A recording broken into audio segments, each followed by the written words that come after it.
The Shack, a novel by William P. Young. Foreword. Who wouldn't be skeptical when a man claims to have spent an entire weekend with God in a shack, no less? And this was the shack. I have known Mac for a bit more than 20 years, since the day we both showed up at a neighbor's house to help him bale a field of hay to put up for his couple of cows. Since then, he and I have been, as the kids say these days, hanging out, sharing coffee, or for me, a chai tea. Extra hot with soy. Our conversations bring a deep sort of pleasure, always sprinkled with lots of laughs, and once in a while a tear or two. Frankly, the older we get, the more we hang out, if you know what I mean. His full name is Mackenzie Allen Phillips. Although most people call him Allen, it's a family tradition.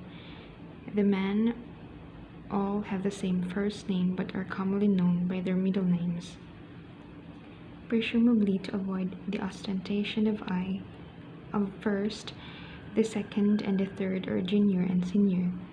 It works well for identifying telemarketers too, especially the ones who call as if they were your best friend. So he and his grandfather, father, and now his oldest son all have the given name of Mackenzie, but are commonly referred to by their middle names. Only Nan, his wife, and close friends call him Mac, although I have heard a few total strangers yell, "Hey Mac, where'd you learn to drive?" Mac was born somewhere in the Midwest, a farm boy in an Irish-American family committed to callous hands and rigorous rules. Although externally religious, his overly strict church elder father was a closet drinker, especially when the rain didn't come or came too early, and most of the times in between. Mac never talks much about him, but when he does, his face loses emotion like a tide going out, leaving dark and lifeless eyes. From the few stories Mac has told me, I know his daddy was not a fall-asleep happy kind of alcoholic, but a vicious, mean, beat your wife and then ask God for forgiveness drunk. It all came to a head when 13-year-old Mackenzie reluctantly bared his soul to a church leader during a youth revival. Overtaken by the conviction of the moment, Mac confessed in tears that he didn't done anything to help his mama, as he witnessed on more than one occasion his drunken dad beat her unconscious. What Mac failed to consider was that his confessor worked and churched with his father, and by the time he got home, his daddy was waiting for him on the front porch with his mama and sisters conspicuously absent. He later learned that they had been shuttled off to his Aunt May's in order to give his father some freedom to teach his rebellious son a lesson about respect. For almost 2 days, tied to the big oak at the back of the house, he was beaten with a belt and Bible verses every time his dad woke from a stupor and put down his bottle. 2 weeks later, when Mac was finally able to put one foot in front of the other again, he just up and walked away from home. But before he left, he put vermin poison in every bottle of booze he could find on the farm. He then unearthed next to the outhouse the small tin box housing all his earthly treasures. One photograph of the family with everybody squinting as they looked into the sun, his daddy standing off to one side, a 1950 look Easter rookie baseball card, a little bottle that contained about an ounce of Griffey, the only perfume his mama had ever worn, a spool of thread and a couple needles, a small silver die-cast U.S. Air Force F-86 jet, and his entire life savings, $15.13. He crept back into the house and slipped a note under his mama's pillow while his father lay snoring off another binge. It just said, "Someday, I hope you can forgive me." He swore he could never look back, and he didn't. Not for a long time. 13 is too young to be all grown up, but Mac had little choice and adapted quickly. He doesn't talk much about the years that followed. Most of it was spent overseas working his way around the world, sending money to his grandparents, who passed it on to his mama. In one of those distant countries, I think he even picked up a gun in some kind of terrible conflict. He's hated war with a dark passion ever since I've known him. Whatever happened in his early 20s, he eventually ended up in a seminary in Australia. When Mac had his fill of theology and philosophy, he came back to the States, made peace with his mama and sisters, and moved out to Oregon, where he met and married Nanette A. Samuelson. In a world of talkers, Mac is a thinker and doer. He doesn't say much unless you ask him directly, which most folks have learned not to do. When he does speak, you wonder if he isn't some sort of alien who sees the landscape of human ideas and experiences differently than everybody else. The thing is, he usually makes uncomfortable sense in a world where most folks would rather just hear what they are used to hearing, which is often not much of anything. Those who know him generally like him well enough, providing he keeps his thoughts mostly to himself. And when he does talk, it isn't that they stop liking him. Rather, they are not quite so satisfied with themselves. Mac once told me that he used to speak his mind more freely in his younger years, but he admitted that most of such talk was a survival mechanism to cover his hurts. He often ended up spewing his pain on everyone around him. He says that he had a way of pointing out people's faults and humiliating them while maintaining his own sense of false power and control. Not too endearing. As I pen these words, I reflect on Mac I've always known. Quite ordinary and certainly not anyone particularly special, except to those who truly know him. He is just about to turn 56, and he is a rather unremarkable, slightly overweight, balding, short white guy, which describes a lot of men in these parts. You probably wouldn't notice him in a crowd or feel uncomfortable sitting next to him while he snoozes on the Mac's Metro Transit during his once-a-week trip into town for a sales meeting. He does most of his work from a little home office at his place up in a Wildcat Road.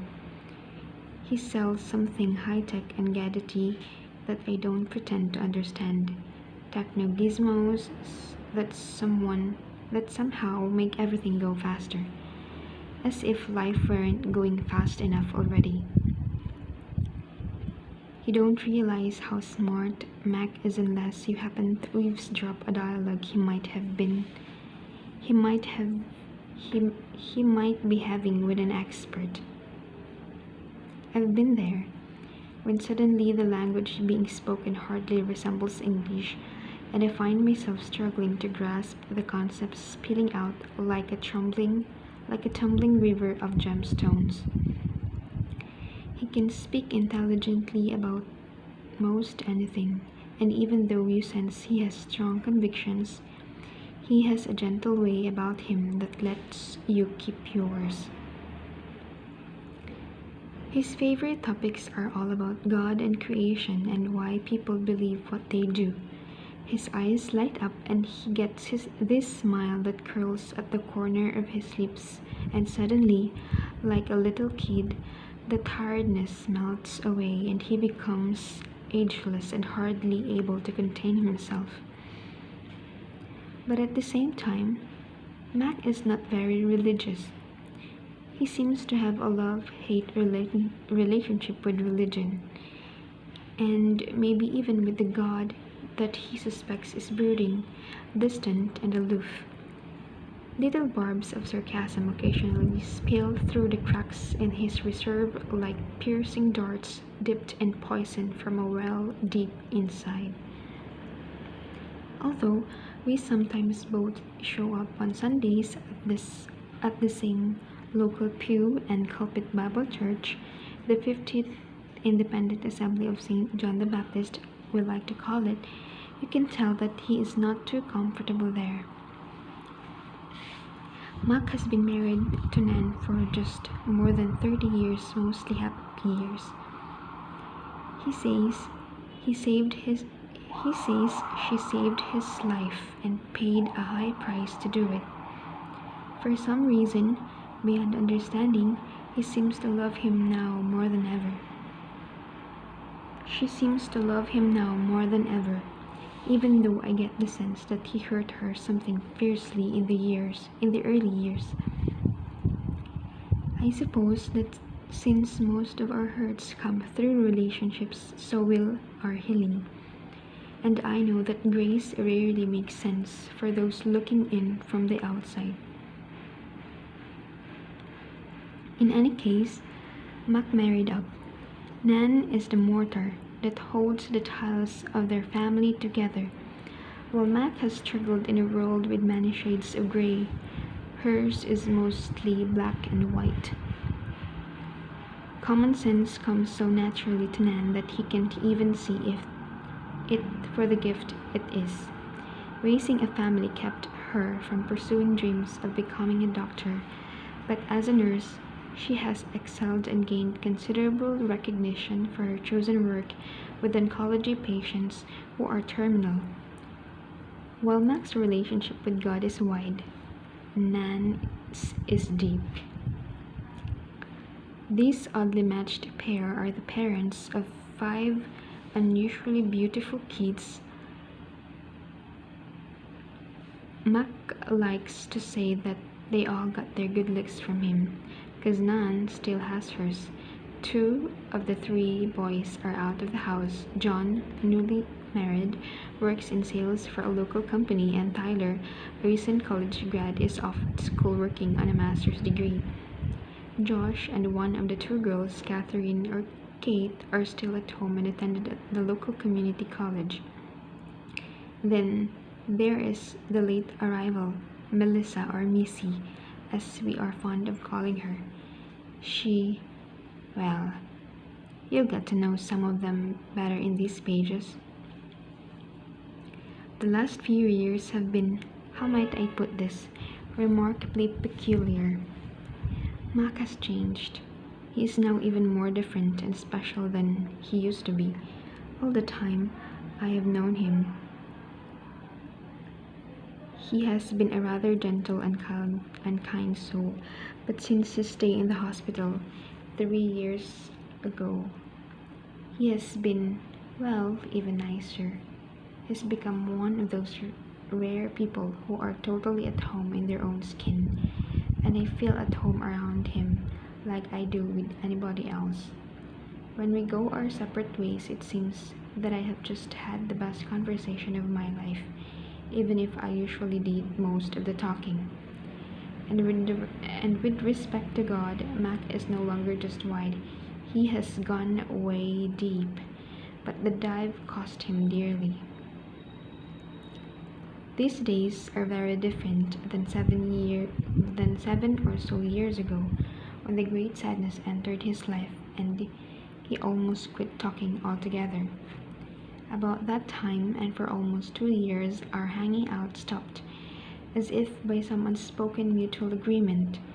I only saw Mac occasionally at the local grocery store, or even more rarely at church, and although a polite hug was usually exchanged, not much of any consequence was spoken. It was very difficult for him to look me in the eyes. Maybe he didn't want to enter a conversation that might tear the scab off his wounded heart. But that all changed after a nasty accident with. But there I go again, getting ahead of myself. Well, we'll get to all that in due time. Just to say that these last few years seem to have given Mac his life back and lifted the burden of the great sadness. What happened 3 years ago totally changed the melody of his life, and it's a song I can't wait to play it for you. Although he communicates well enough verbally, Mac is not comfortable with his writing skills, something that he knows I am passionate about, so he asked if I would ghostwrite his story, his story, for the kids and for Nan.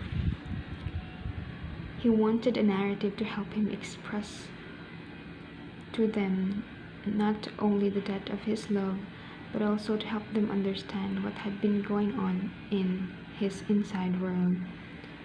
You know, that place where there is just you alone and maybe God, if you believe in Him.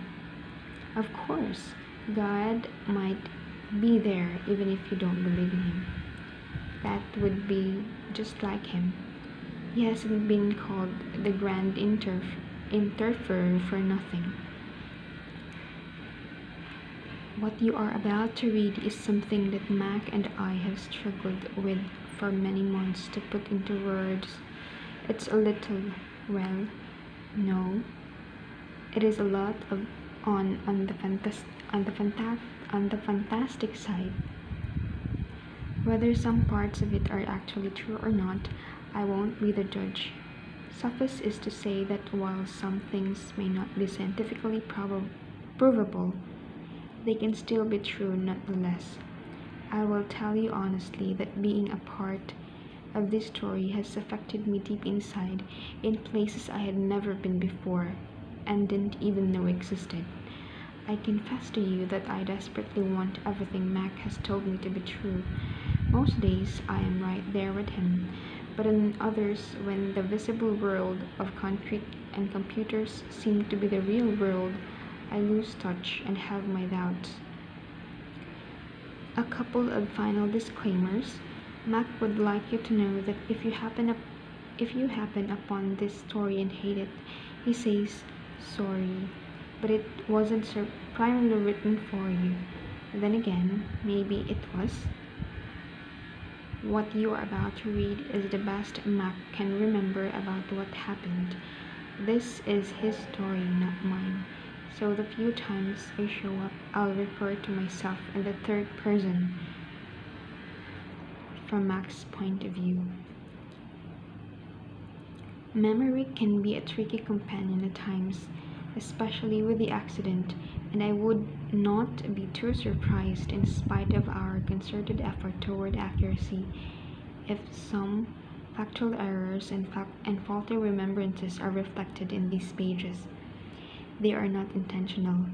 I can promise you that the conversations and events are recorded as truthfully as Mac can remember them, so please try and cut him a little slack. As you'll see, these are not easy things to talk about, really. End of foreword.